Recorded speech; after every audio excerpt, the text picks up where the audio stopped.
तसद्दुक अपने खुदा पे जाऊं, ये प्यार आता है मुझको इंशा, कि इधर से है गुनाह पैहम, उधर से दम बदम এনায়েত है।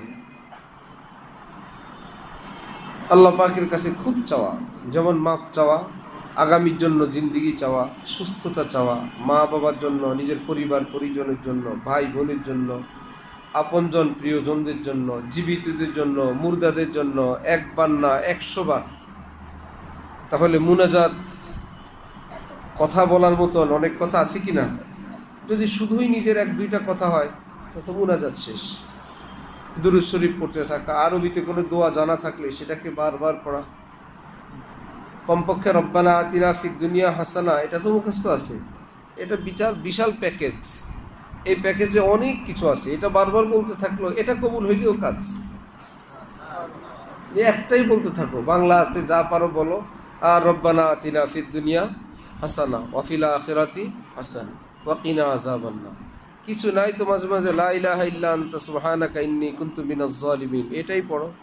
লা হাওলা ওয়ালা কুওয়াতা ইল্লা বিল্লাহিল আলী। মুনাজাতের মধ্যে আল্লাহ পাকের কাছে সারেন্ডার করো, আমার কিচ্ছু নাই আপনি ছাড়া। মেরা কোই নেহি হ্যায় তেরে সিওয়া, আল্লাহ আমার কেউ নাই আপনি ছাড়া। সুবহানাল্লাহ। হাফিজি হুজুর রহমতুল্লাহি আলাইহি নাকি মুনাজাতের মধ্যে একদম সাদা মাঠা ভাষায় এমন কানতেন আর বলতেন, আপনি ছাড়া আমার কেউ নেই, আপনি ছাড়া মুহাম্মদুল্লাহর কেউ নেই। সুবহানাল্লাহ। শূন্যওয়ালাদের নাকি খবর হয়ে যেত, কি ভাষা! আল্লাহ আপনি ছাড়া মুহাম্মদুল্লাহর কেউ নেই। সুবহানাল্লাহ সুবহানাল্লাহ। আল্লাহ আল্লাহ হাজী হুজুরের কবরকে নূর দ্বারা ভরপুর করে দেন। ওনাদের আহলে ইয়াল খানদানের উপর আল্লাহ পাকের রহমতের বারিশ ফরমান। উম্মতকে হযরতের কদর করার, আমাদেরকে উম্মতকে তৌফিক দান করুন।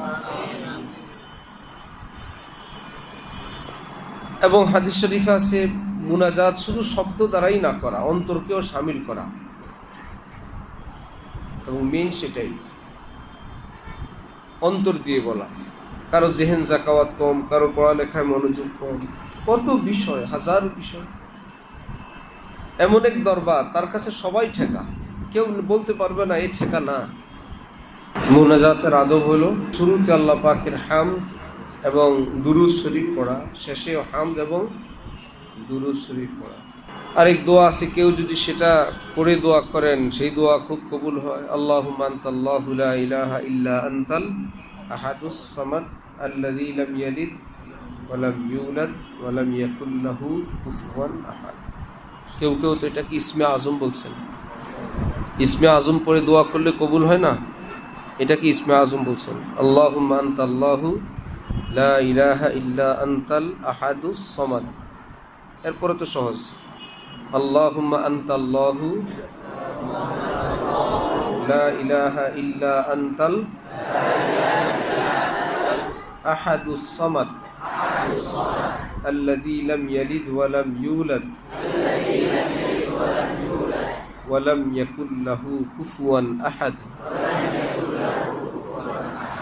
শেষে তো সূরা ইখলাস, শুরুতে আল্লাহুম্মা আনতাল্লাহ লা ইলাহা ইল্লা আনতাল আহাদ আস-সামাদ, এইটুকুন একটু মুখস্থ করে দাও।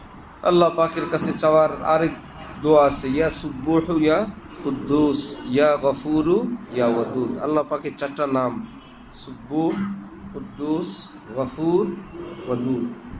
এই নাম বলে আল্লাহ পাকের কাছে চাওয়া। বারবার রব্বুন শব্দ বলা, ইয়া রব্বি ইয়া রব্বি ইয়া রব্বি। বারবার করিম বলা, যার যেই নামে ডাকতে মন চায় সেই নামেই ডাকা। করিম করিম বলে বেশি বেশি ডাকা। করিম যিনি অযোগ্যকেও দান করেন। আমি তো আল্লাহ, আমি তো সেই রকম একজন।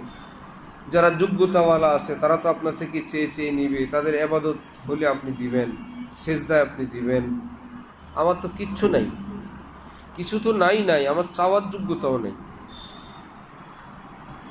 तसद्दुक अपने खुदा पे जाऊं, ये प्यार आता है मुझको इंशा, कि इधर से है गुनाह पैहम, उधर से दम बदम এনায়েত है।